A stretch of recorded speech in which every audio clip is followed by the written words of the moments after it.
Hello everyone, and welcome to the OzConnect. We have a wonderful and exciting show planned for you today. Special guests, Colin and Erica. I'm special. Oh, you're incredibly special. And That's what my mom says. I think I agree.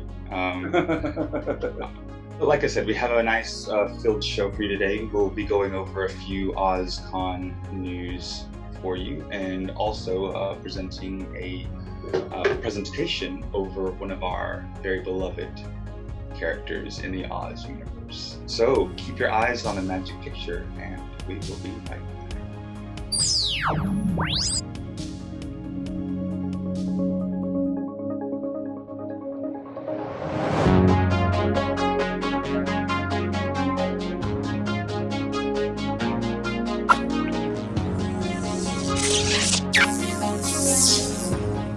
And welcome back.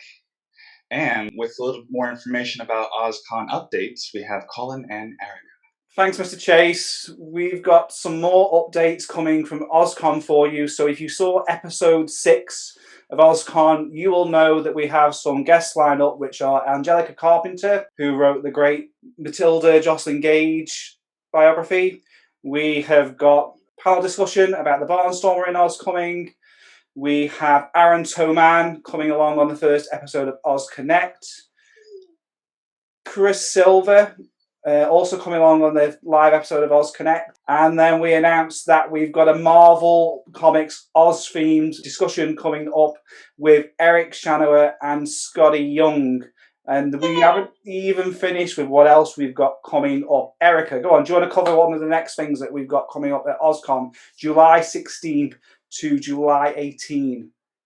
Well, for those veterans, we are still going to have the quiz, and our quiz master Eric Giovang is going to be heading that. So make sure to brush up on your knowledge and be ready. We also have the book, Royal Book of Oz. I guess as it's the 100-year anniversary. Either you love it or you hate it. We're going to decide how bad it sucks or how great it is. Also, if you saw episode 6, I just want to plug Father Goose's yearbook has been published directly for OzCon International along with the Pumperdink Press. Our friend Marcus Mabes has meant that all royalties from this book will go to the OzCon Programming Fund. It has a nice afterword by Eric Jovarg in there, and I am giving away a free copy to one person. Doesn't matter where you live now, because we have had Eric Jovarg has promised that whether you're in the UK, USA, or another part of the world, if you enter the competition and win, there's one copy available. To get hold of that copy, you need to go and watch episode 6 of OzConnect, and I will put the link down below. You need to state where in that episode the timestamp is for the hidden pop-up Ozma, along with in the comments below, and you need to have been liked the video and be subscribed to the channel to be in with a chance to win. I will be announcing the winners when we release the OzCon schedule at the very beginning of July, so make sure you don't miss out. Erica, do you want to talk us about some of the videos that are coming? So, Little Wizard Stories? Oh yeah, for those of you, I'm hoping some of you have been wondering, what happened to Cryptozoology? We haven't had a special one in a couple months. That's because we have been working on some very special episodes that are going to be airing during the weekend of OzCon. We're going to be presenting Little Wizard Stories of Oz and having special readers read them for you. So not only am I going to be reading them, also there's going to be Colin and our very own Justin Peavy. So there are 6 stories in the Little Wizard Stories of Oz, so it feels like it fits cryptozoology quite well. Each will be specially narrated.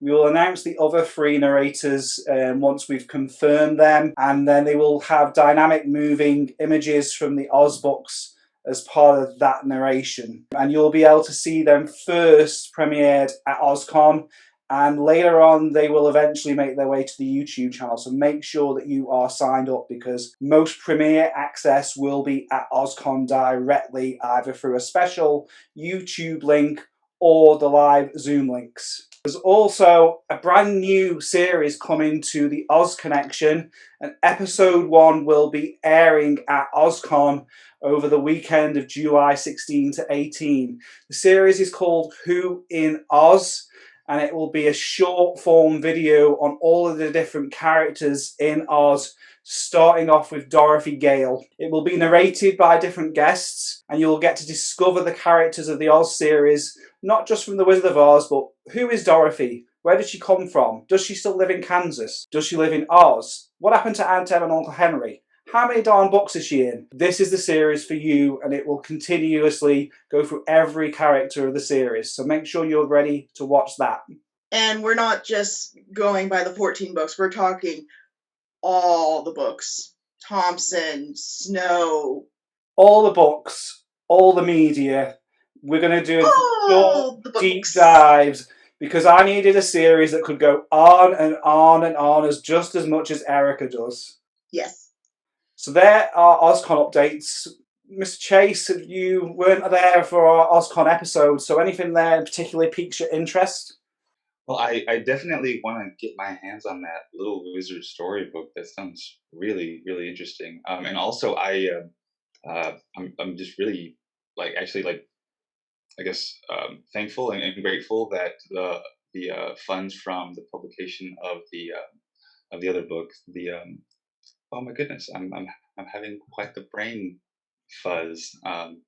Anyways, that the funds from the selling of the book will be going to the OzCon publication fund, which is just wonderful.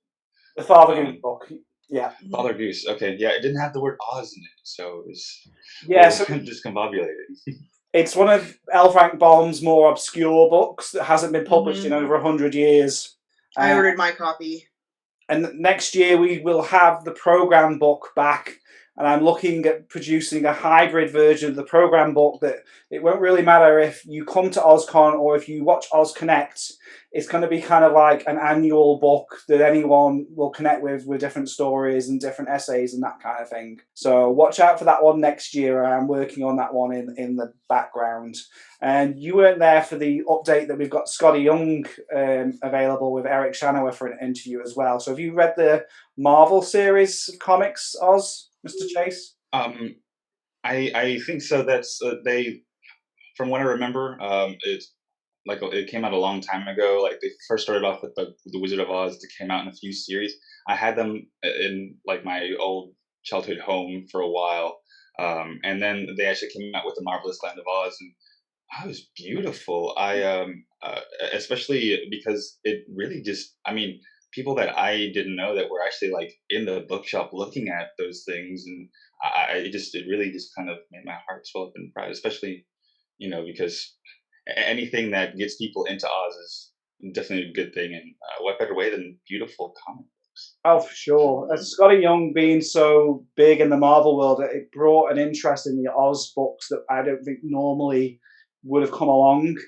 And it's one of the first interviews from an Oz convention perspective with Scotty. It is a pre-recorded interview that will be exclusively premiered at OzCon weekend with me, Eric, and Scotty. So watch out for that one. I'm so excited. And with a little bit more information about Patreon. Thanks, Mr. Chase. So yes, we are actually starting up our very own OzConnection Patreon page, and it will be live for July 16th, where you're going to have at least 3 to 4 tiers. If you are a fan of the OzConnection and OzCon or of Oz, you will get extra content available specifically on Patreon only. A couple of the things, the pricing isn't worked out right now, but there will be a producer level tier where you will be able to come on whilst we film episodes of OzConnect and see it live for yourself and have a quick Q&A. There'll be a monthly Zoom call with our top Patreon subscribers. Erica may be given some free reign on an exclusive, more R-rated Patreon. I'm really going to regret this. Patreon page where we will also have edited moments of OzCon and the OzConnect that are too blue for YouTube. There was, in fact, an actual full episode of Cryptosology that I had to edit and say no to, but you will be able to review it on the specific tier if you want to see that kind of material. Yeah, if you're wondering why there wasn't an episode in March, that's why. It's because the devil incarnate over there, known as Erica, sent me this episode. So it's just got a little bit of gore and horror. No, it's not just a little bit of gore and horror, and you can find out when Patreon comes out on the 16th of July. So watch this space. Apparently, my levels of tolerance are fairly high, higher than I expected. You know, the finger triangle, evil contemplation. It feels good. Basically, yeah, devil incarnate Erica over there. I'll have a section on Patreon. If you want to see it, you'll have to pay. And I have some fun things planned.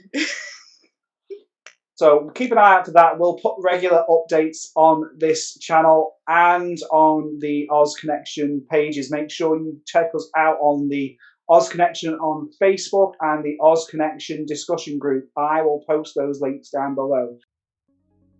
Now feels like a great time to remind you of our different YouTube Oz shows over on the OzConnection, where the wonderful Recap of Oz podcast by Justin Peavy joined the OzConnection several weeks ago, and you can see all of his episodes on the OzConnection with visuals from L Frank Baum, Wizard of Oz books, and illustrations from W.W. Denslow and John R. Neal. The wonderful Recap of Oz podcast is available on Spotify, Apple Podcasts, Google Podcasts, and Anchor also. And you can support Justin directly by subscribing on Anchor. Make sure you also listen to Cryptosology, our Oz fiction show by Erica Oliveira, and keep your eye out for future episodes of OzConnect. Back over to you, Mr. Chase. Wonderful. One of my favorite characters, I would have to say my favorite character in the Wizard of Oz universe is Glinda. From the moment that I first saw her as a child on TV, floating down in a bubble. I mean, she was just like light, airy, like this wonderful, good goddess. But it led me to research a lot more about Glinda and the kind of archetype that she has inspired and how it's changed throughout the years. And there has been many different iterations of Glinda, from media campaigns to television, movies, even comic books, animated series. And it's so amazing that we have such a wonderful and broad references, not only to just Glinda, but into the Oz universe itself. Through my gallivanting online, I was able to find a lot of information about gowns specifically, but also just about the characters and the different kinds of media that they were in. And so the presentation that I have for you all today is called The Glorious Gowns of Glinda the Good. And before I delve into it, I will say it is not a whole, it doesn't have every single Glinda ever. Some of the things that I decided whenever I was making this list was that I would focus on gowns that are physically able to be seen, or they were worn by a physical human being. And so comic books and animated series, that's going to be a different video for a different time, because it's even in the cartoon world, Glinda is quite prolific. And so we will start here with my presentation on the glorious gowns of Glinda the Good. Ooh, fabulous. So here's my presentation on the truly glorious gowns of Glinda the Good. We'll be starting with something that we all know, and that will be the silver screen. So lights, camera, Glinda. Of course, we have the pink archetype, the Glinda that kind of defined all Glindas. Interesting fact to note that even though this is a very iconic dress and everyone recognizes it instantly from The Wizard of Oz, It is actually another MGM dress that came from a movie that came out 3 years previously in 1936, called San Francisco, starring the actress Jeanette MacDonald, who originally wore the dress. Of course, some alterations were made to the dress for The Wizard of Oz, including the addition of more stars, jewels, and butterflies, as well as a grand tiara that you can see on the screen. And also, according to recycled movie costumes on Tumblr, Glinda had a pair of silver shoes, and the pair in question was sold in 2014 through the Julian's auction company for a whopping $25,000. But correct me if I'm wrong. I always was under the impression that Billy Burke had like a broken foot, and that's why the dress like covered her feet so you couldn't see her shoes. But I mean, if anyone knows the truth, please comment down below so we can all know, because I'm quite curious and I just wasn't able to find that particular information. Moving on, we have The Wonderful Land of Oz that came out in 1969, starring Hilary Lee Gates. It was a low budget, but actually faithful adaptation of the 1904 novel The Marvelous Land of Oz. And although, with that being said, there is no sawhorse in the movie at all whatsoever. I watched it twice. And one of the things that I really like about this particular Glinda aesthetic is that even though it was a low budget movie, it was still quite a glorious gown. It's pink, it's puffy, it's beautiful. A small tiara versus like the grand crown that Billy Burke wore in The Wizard of Oz. And also, the pink aesthetic is still very present there here in the 60s with The Wonderful Land of Oz. And so we move into the 70s. Here in 1978, we have Lena Horne as Glinda in The Wiz. One thing that I really love about this particular rendition of Glinda is that she is, of course, still very light and airy, but so much so that she's in the stars and she is completely engulfed in them, as well as in the movie, she's surrounded by little star children as well. But it's also the first time that we see a very different kind of Glinda.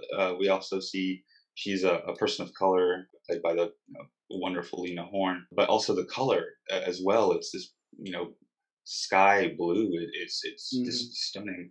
And what I also like about this particular rendition of Glinda is that she has wandless magic. She doesn't have a wand. She just is magic, and it is just quite wonderful. The next one, skipping up to Dorothy and the Witches of Oz, Noel Thurman. This was a very interesting movie. I remember it had a limited release, in one of the bigger cities far away from me whenever I was in college, and I really wanted to go see it, but thankfully the movie came out shortly after on DVD, and I was able to watch it. But I really loved this particular Glinda's circlet / tiara, because it was a winged Valkyrie-style circlet with feathers, and feathers is going to be another motif that we're going to see more of as we go through this list. Again, feathers, light, airy, the sky, she literally comes down in a bubble in this movie, which is just quite wonderful.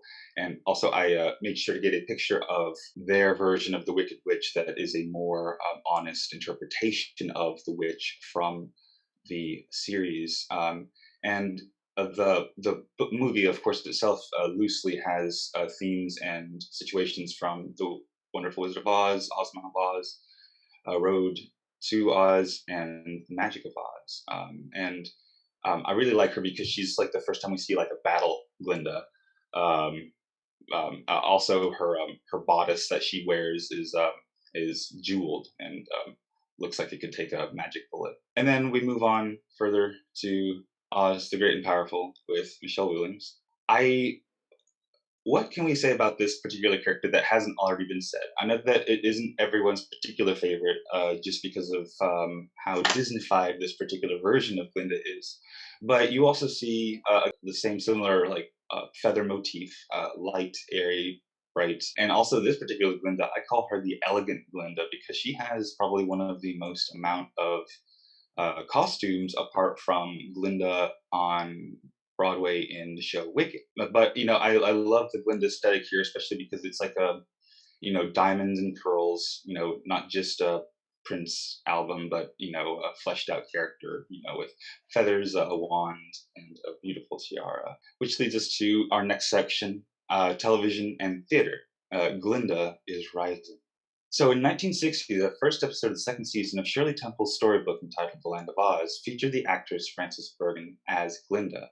One thing that I absolutely love about this Glinda is her headdress. It reminds me almost of something that would have looked very well against the Arabian ruby slipper pair that I think we're all familiar with.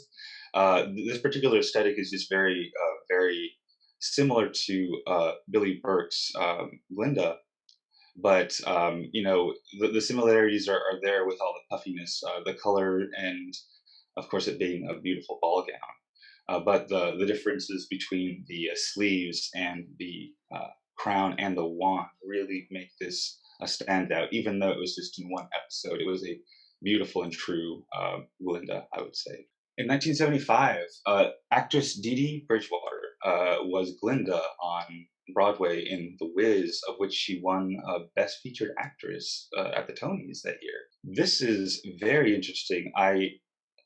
One of the most different things that I've seen on this list so far is simply due to the fact that The Wiz really was a unique, for the time period, Wizard of Oz production, because it was featured an all-black cast, and the aesthetic and the costumes really accentuate the culture and the feel of not only the 70s, but also of like the people of color who were in this production. One thing that I love is that this Glinda still has some pink, but also that she is just absolutely her own true self, and quite magical in appearance as well as song.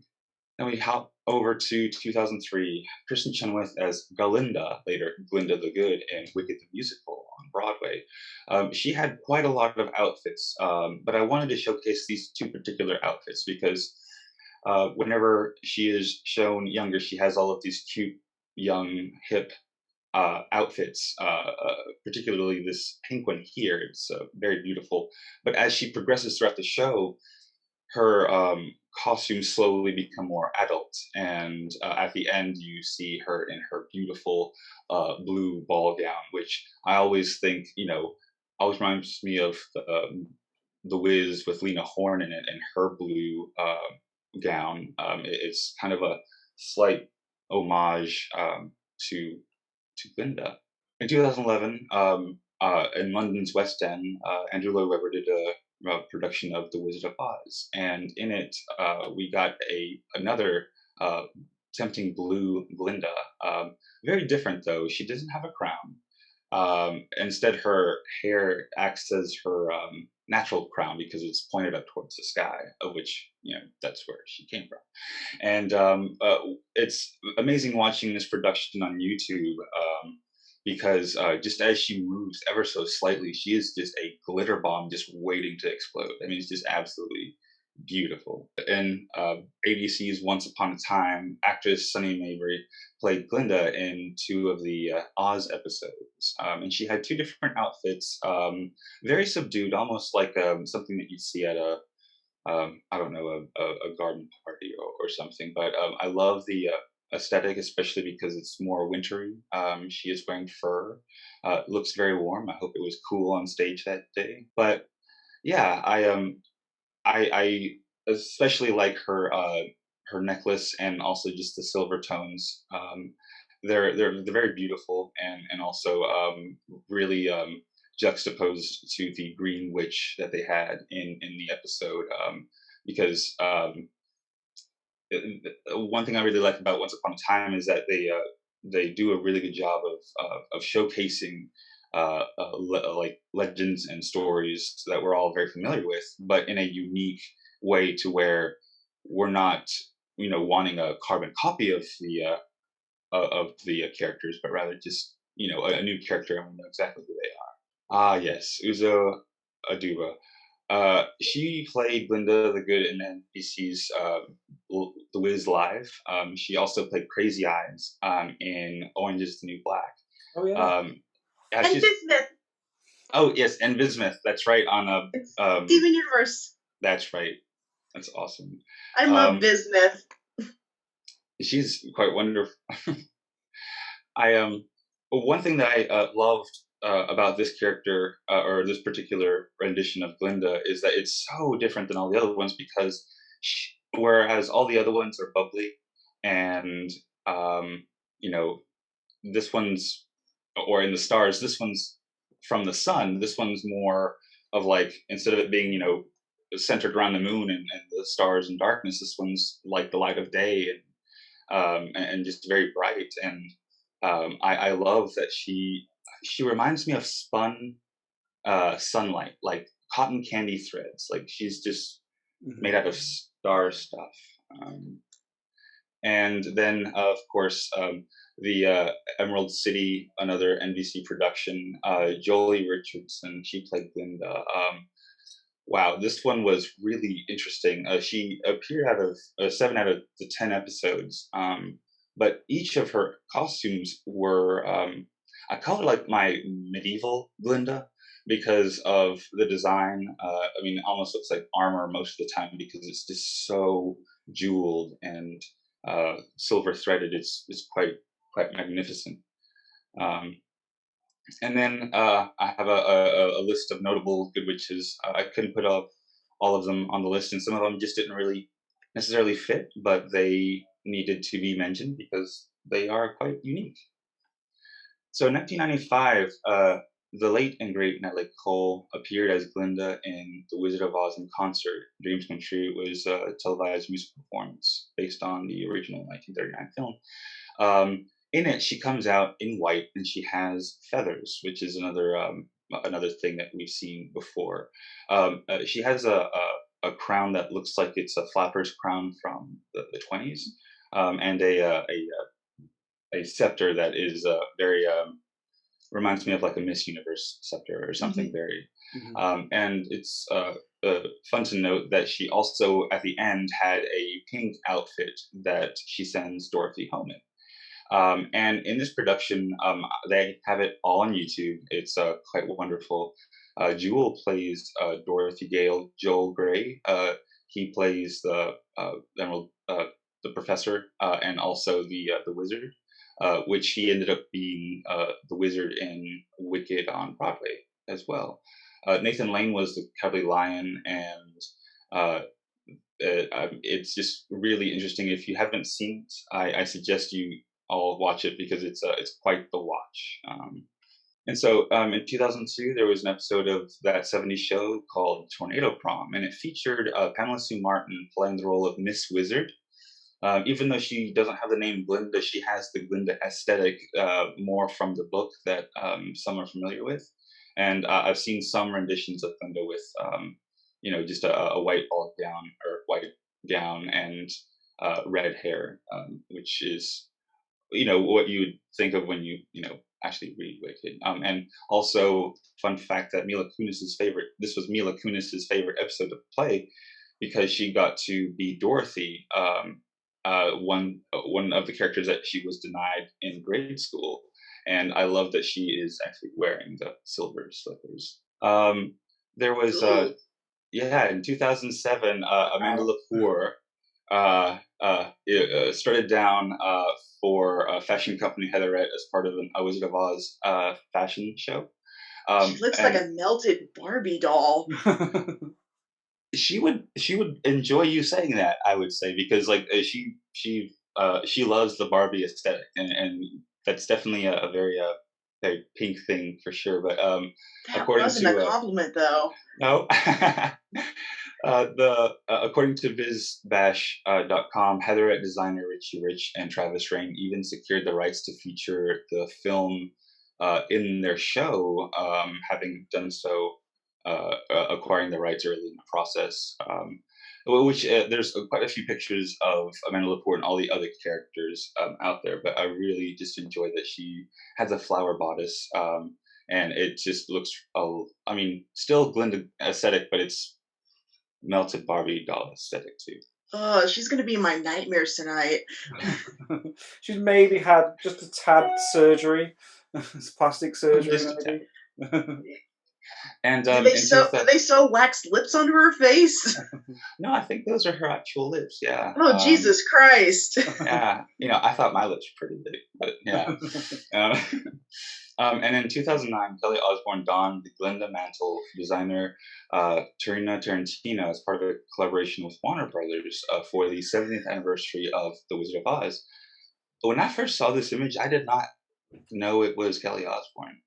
I had to like double check just to make sure because I think we all know Kelly Osbourne from like being the daughter of Ozzy Osbourne, the Prince of Darkness, and and Sharon Osbourne from The View, and so seeing her in this completely different outfit really makes me think that like Glinda truly is a good person because like you anybody who like channels Glinda just has this kind of awesomeness to them, and like even Kelly Osbourne here, I was just really impressed. And last we have Martha Stewart. She had attended an inaugural Halloween party in 2013 as Glinda the Good. One thing I really liked is that she kind of first of all, it's all handmade. Like she made it all by herself, or someone's hands made it. Like either her or her not company. her. Yeah.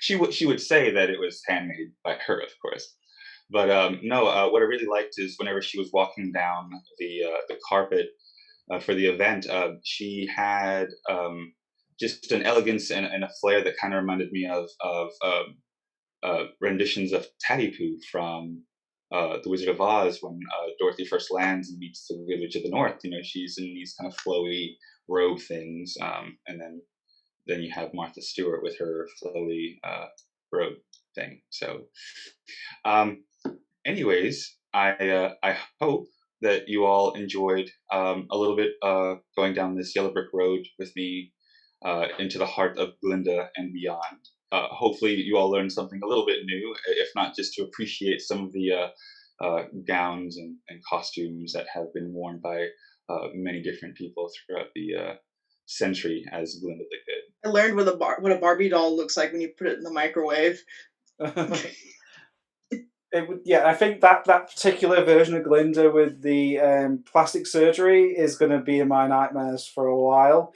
But there's some fabulous. Yeah. It's not something I really thought too much about, Oz. So when you suggested this as a discussion point on OzConnect, I was like, oh yeah, and there's a lot of stuff in there I certainly haven't seen before. I have seen Emily Tierney in London live, and it is a gorgeous dress that really does sparkle and is different. And for the most part, Andrew Lloyd Webber's take on that, certainly from the costume, was a little bit different, but very, very well done. The only one I disliked was the Scarecrow outfit, but everything else I thought was lavish and quite beautiful. I did really quite like the Martha Stewart dress, not necessarily her in it, but it kind of had a candy floss aesthetic. I think for you guys, candy floss is cotton candy. That was really quite beautiful. My question to you, Oz, is which dress would you like to wear? Oh my, that is a really good question. One that people find confusifying. Oh golly. That is like asking me to choose between my children. I'm sure I have a favorite, but you wouldn't like hear me say it out loud. No, I think if I had to choose, Jolie Richardson's rendition of Glinda from NBC's Emerald City. She had quite a lot of different outfits, but like it was like the general aesthetic was all white, light, airy. But some of the bodice things that she had, like it looked like they could take a bullet, and so I would probably wear that. That seems pretty cool. What would you wear? The armor quality, I approve. Yeah. What would you wear, Erica? Any particular one? I'm not a big froofy dress person, so mostly I would say business dress, just because I like bismuth. Yeah, I kind of know her as Crazy Eyes from Orange is the New Black, so seeing her all glammed up in that fiery golden dress, that was a fabulous outfit. I'd never seen that one before, so thanks for that, Mr. Chase. Absolutely, yeah. I, of course, have already worn the Billy Burke outfit at OzCon. Yeah. In sweaty polyester, so that's what that was my idea. the big poofy ball gown, Glinda And is balloon my boobies. take. Yeah. We would have put me in a bubble, but at the time I'd gained a lot of weight, and I'm not quite sure that the ropes would have kept me up enough for the occasion. The balloon boobs were a nice touch. Boop. I still have the picture of me being pressed up against Colin, so it's one of my favorite photos. Pressed up against my voluptuous balloon breasts. It's something that I treasure in my memories forever. I have the pictures on my phone still. Okay. Go on, Mr. Chase. Close up. So I just want you all. I just want to say again, thank you all again so very much for allowing me to share one of my favorite characters with you all. Whenever I was growing up, Glinda was always kind of like a character that I looked up to because like I don't know. I just always wanted someone to come down from the heavens and just kind of tell me where to go. But regardless of if you love Glinda from 1939 or Glinda from 2015, there's so many different Glindas out there for so many different people. And again, this wasn't a end all list because there are so many references. Mm-hmm. From talk show hosts wearing them to even there's a 1976 version of The Wizard of Oz called 20th Century Oz, in which there's a Glyn the Good Fairy, who he is the one that gives Dorothy the shoes. But like I said, I couldn't add all of these characters to the list. But again, thank you all so much for allowing me to share. Oh, no, thank you for sharing as well. That was fabulous. Mm-hmm. I think Glinda is really in the Oz world is kind of our Gandalf, but obviously much prettier and but it's kind of that kind of sort of character of the Oz world. I compare her more to Galadriel, but yeah. Yeah, Galadriel as well. Yeah, definitely. There is a Glinda-esque about Galadriel in the Lord of the Rings movies, for sure. Well, in Wicca and witchcraft, what have you, there's the symbolism of the maiden mother crone, where the maiden represents potential, mother represents power, and crone represents knowledge. And to me, Glinda represents the mother, and Ozma's more the maiden, and then Lurlene's the crone. For me, that kind of fits, like, because Lurlene represents power and nurturing, and and she a protector. Cool. Again, thank you all so much for watching. I hope to see you all on the next episode of OzConnect.